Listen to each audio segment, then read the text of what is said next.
Representative Jody Hice is back on the show. Hey, man, how are you? Great to be with you, Jimmy. And what makes you think I would have gotten you out of trouble? See, I knew, Hice. That's why I didn't pick up the phone. I played some real defense. Because I don't know that we're on get out of trouble terms. I mean, you're a great guest on the show, but I don't know. So I didn't want to chance it. Defense wins championships, although nobody told that to the Falcons.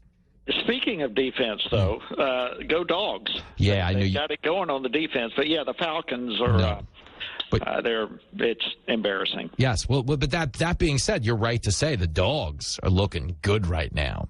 Do you feel good? You feel like you can win the SEC? Oh, yeah. All right. Yeah, this is the year of the Dogs, I believe. It's they're playing like a team. Yeah. You know what I love about them is it's not like there's a one or two superstars. It's a team. When you think of the Dogs, you think of their defense. You don't think of an individual. You think of Stetson Bennett coming off the bench and just leading the team to victories. It's a team effort, and I think that speaks highly of what they've been able to put together. I agree, and it's been fun to watch, although I am married into an Ohio State cult. My wife grew up in Wapakoneta, Ohio. She actually grew up in Jim Jordan's congressional district, the 4th district.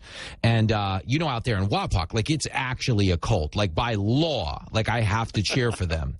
Or, I could lose all kinds of asset forfeiture and stuff like that. So I won't stay on this subject much longer. But we're talking about college football. You went to Georgia, though. So I get the full picture now. It's all starting to make sense. I get this.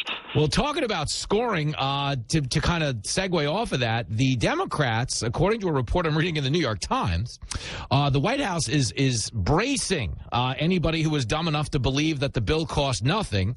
They're bracing them for a CBO score that will, in fact, reveal that the bill cost a little bit more than nothing, huh? Yeah, how do you have $4.5 trillion and it not cost anyone? Listen, this is coming right off the back of the American taxpayer. Don't let anyone be fooled by that. This is going to skyrocket inflation. It's going to increase taxes on everyone, in spite of the fact the president has been adamant that no one making less than $400,000 is going to be taxed. Oh, yes, you will. Everyone is going to feel the impact of this thing, and they're going to feel it for decades to come. Not to mention, and what is the most horrifying part of this whole thing to me, Jimmy, is the fact that this bill literally is a massive step towards socialism. This is the Democrats transforming our country as we know it, the country that we love with the freedoms that we have and limited government, and this is nothing but the left's radical agenda being played out right in front of us. God, it is scary to watch. If you're just joining us, Representative Jody Hice is on the line from the 10th Congressional District in Georgia. They claimed yesterday, Jen Psaki said it would have a negative effect on inflation, and they keep quoting these 17 economists, but I know nobody who votes on the bill reads it. I'm starting to wonder if any of these economists read the bill, because from where I stand, it's going to crush people. And I don't think I've seen anything that would tell me otherwise, because we're looking at what the most is. I believe that the number is it's the most expensive Thanksgiving in history. Yeah, it is. The most expensive Thanksgiving in history. I mean, everything from potatoes to pumpkin pie to turkey, the carrots, you name it. It's all going up, and that's what happens when you spend money you do not have as a country. It devalues the dollar, and everything, cost of goods and services goes up. That's what inflation is all about. And that's what we're seeing. We've got the worst inflation in decades. You'd probably have to go back close to, if not to, the Jimmy Carter era to get into the type of inflation problems that we're experiencing right now. And it's only going to get worse if we spend another $4.5 trillion that we don't have.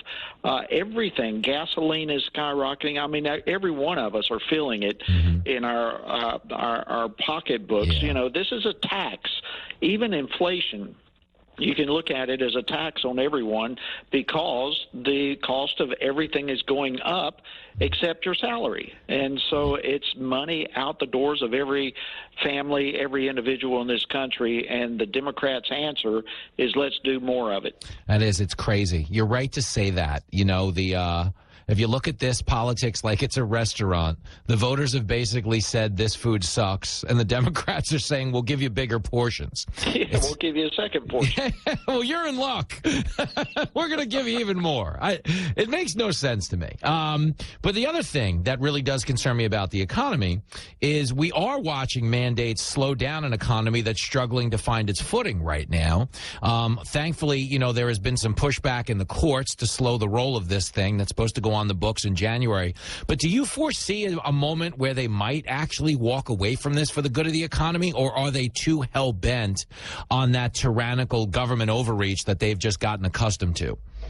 I think it's going to be a clash of the American people versus this administration. They have not backed down on any foolish decision that they've made since inauguration.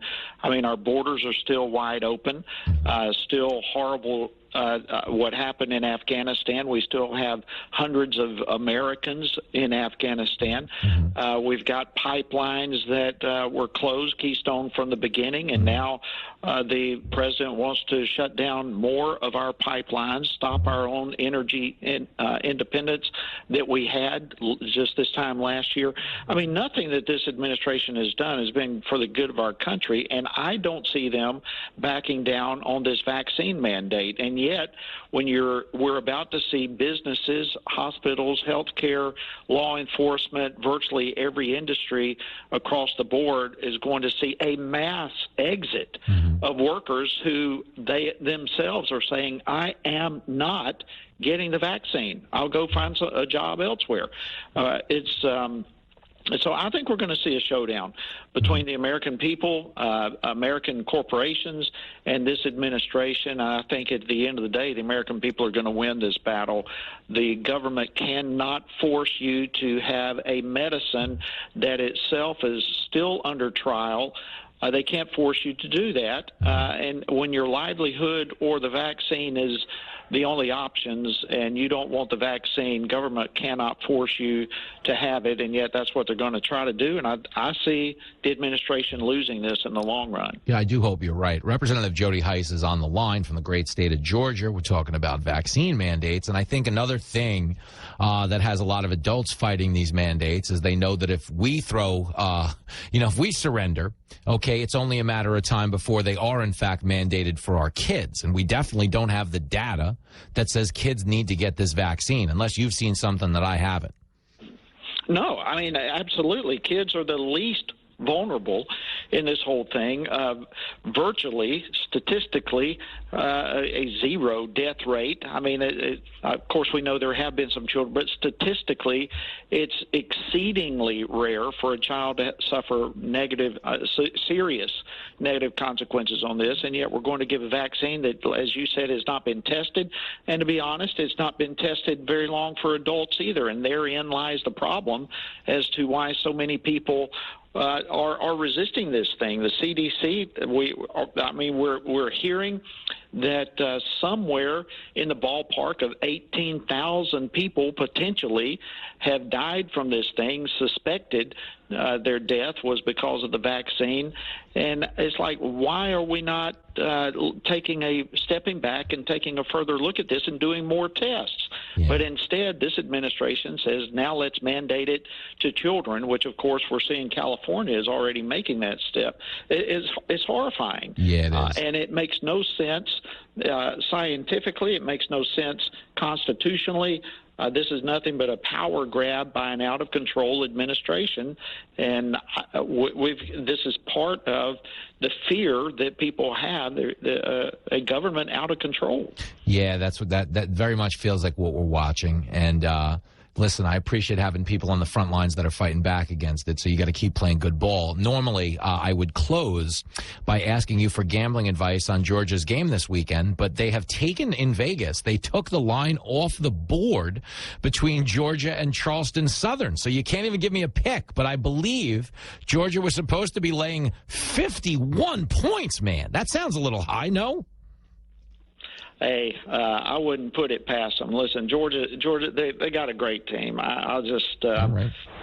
Well, and you know I'm not, but if I was a betting man, I probably would not have a problem going with that bet. okay, well, wink, wink, nudge, nudge on that whole. If you were a gambler, I'm picking up what you're putting down, but no, it's an undefeated Georgia team playing. They're hosting Charleston Southern. I expect them to get out of there with their number 1 ranking intact. But let's not forget, I once watched on HBO a boxing match where the betting line was taken off the board moments before Mike Tyson got in the ring against James Buster Douglas. And we all know how that worked out, and it did not end with Mike Tyson holding that championship belt, sir. Good point. But I believe as we get into the ring this Saturday, I think is going to end well. All right. Well, here's to you retaining your title until my Buckeyes meet you in the playoffs. All right. But a great call as always. Talking with you, Jimmy. You too, my man. Be well.